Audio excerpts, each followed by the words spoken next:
नमस्कार, मैं रघुनाथ प्रसाद आज चर्चा कर रहा हूँ भारत में शिक्षा व्यवस्था की जो ईस्ट इंडिया कंपनी के समय में हुई और उसके बाद जो ब्रिटिश गवर्नमेंट ने शासन 1857 में अडॉप्ट किया, उसमें शिक्षा की व्यवस्था अपने देश में क्या थी। मुगलों के शासन काल के समय British east India company Bharat में व्यापार के उद्देश्य से आई और धीरे धीरे उनका प्रभुत्व शासन पर भी होने लगा। बाद में वे शासक हो गए। प्रारंभ में कंपनी शिक्षा के प्रति उदासीन रही।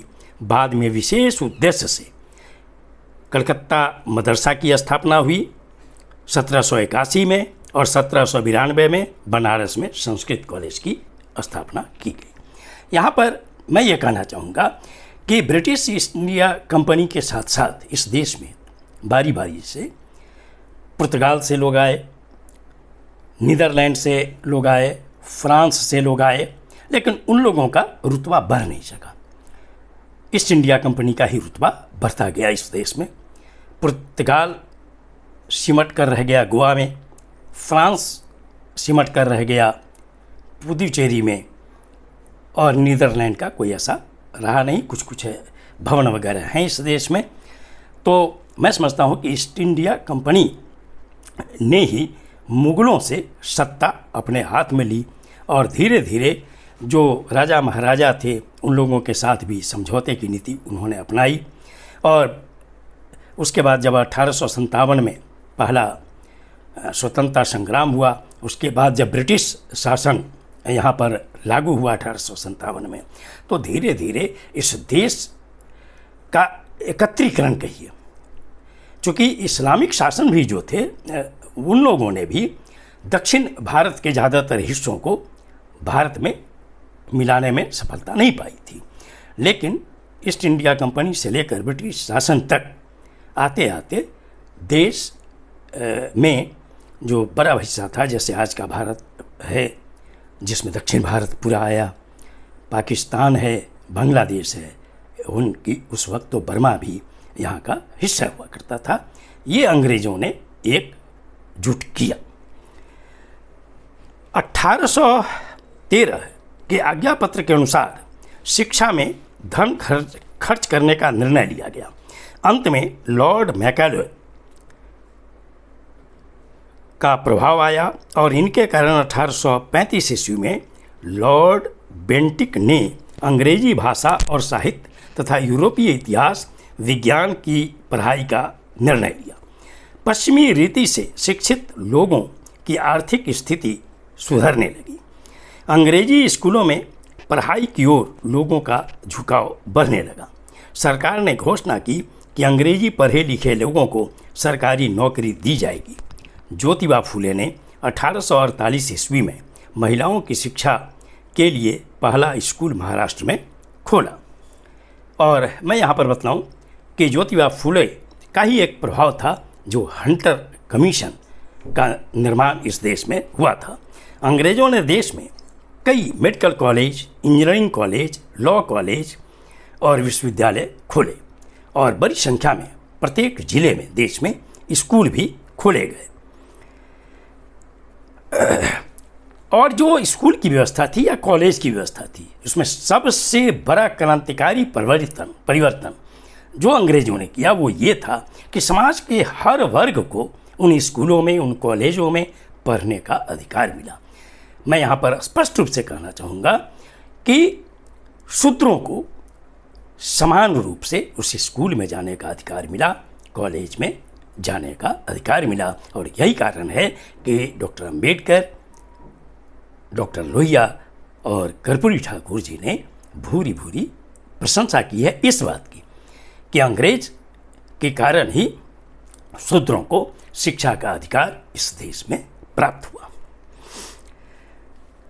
ये शूद्रों की दरवाज़ा खोलने का काम ईस्ट इंडिया कंपनी और ब्रिटिश सरकार ने किया। इसको स्वीकार करने में किसी को भी संकोच नहीं होना चाहिए, क्योंकि अगर हम सिर्फ ये कहें कि अंग्रेज़ों ने हमें लूटा, सिर्फ इससे काम नहीं चलेगा।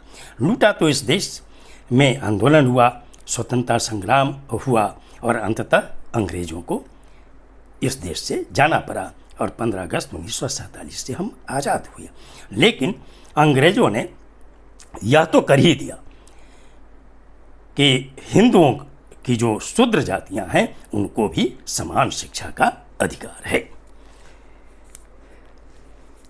सावित्रीबाई फुले ने जब स्कूल खोला था अपने पति ज्योतिबा फुले के सहयोग से, तब तो उन्हें कितना परेशान किया गया, क्या क्या उनके साथ किया गया। उनके साथ बदतमीजियाँ की गईं, उन पर गोबर फेंके गए, पानी फेंके गए, लेकिन उन्होंने झुकने का काम नहीं किया। 1854 में वुड के शिक्षा संदेश पत्र निर्णय हेतु कंपनी को भेजा गया। 1857 में प्रथम स्वतंत्रता संग्राम छिड़ा और अंततः ईस्ट इंडिया कंपनी से सत्ता का हस्तांतरण सीधे ब्रिटिश सरकार ने प्राप्त कर लिया। 1857 में कलकत्ता, बम्बई और मद्रास में विश्वविद्यालयों की स्थापना हुई। यह बहुत बड़ा क्रांतिकारी कदम था।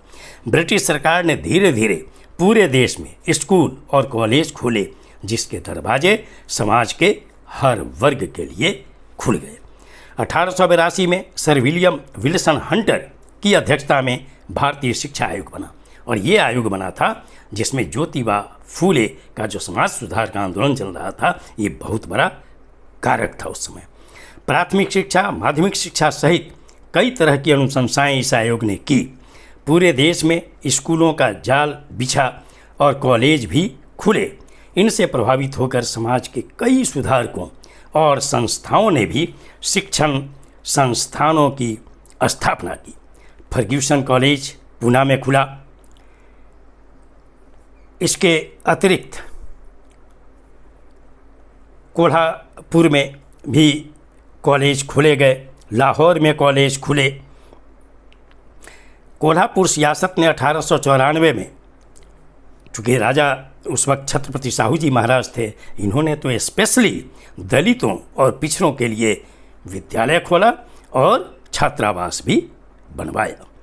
मैं यहाँ पर यह कहना चाहूँगा कि अंग्रेज़ों ने शिक्षा प्रणाली जो लाई उसमें आलोचना की जा सकती है, चूँकि अंग्रेजी का प्रभुत्व बढ़ा, लेकिन यह भी उतना ही सच है कि उनका सबसे बड़ा योगदान यह रहा कि हिंदू धर्म में जो शूद्र जातियाँ थीं, हजारों हजार जातियाँ, इनको चूँकि शिक्षा का कोई अधिकार नहीं था और यही कारण था कि इनकी सत्ता में, चाहे वो हिंदू शासक रहे हों, मुस्लिम शासक रहे हों, उनमें सत्ता का कोई हिस्सा नहीं मिलता था। और इसीलिए उनके साथ था कि को नृप हो ही हमें कहानी।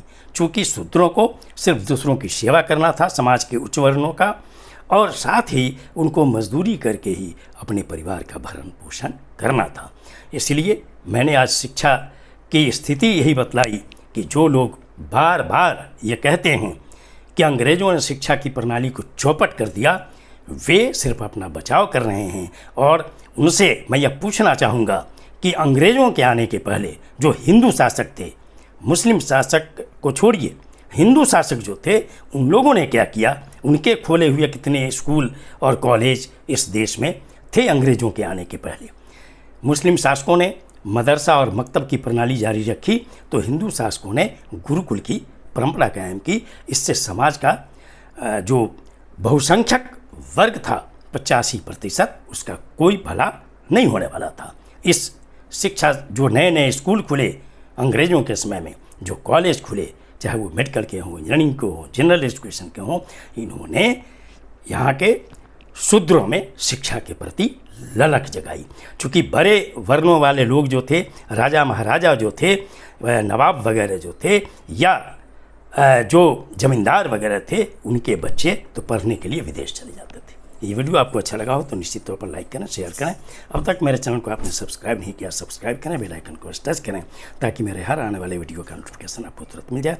आप सभी लोगों के लिए शुभकामनाएं। धन्यवाद। जय हिंद।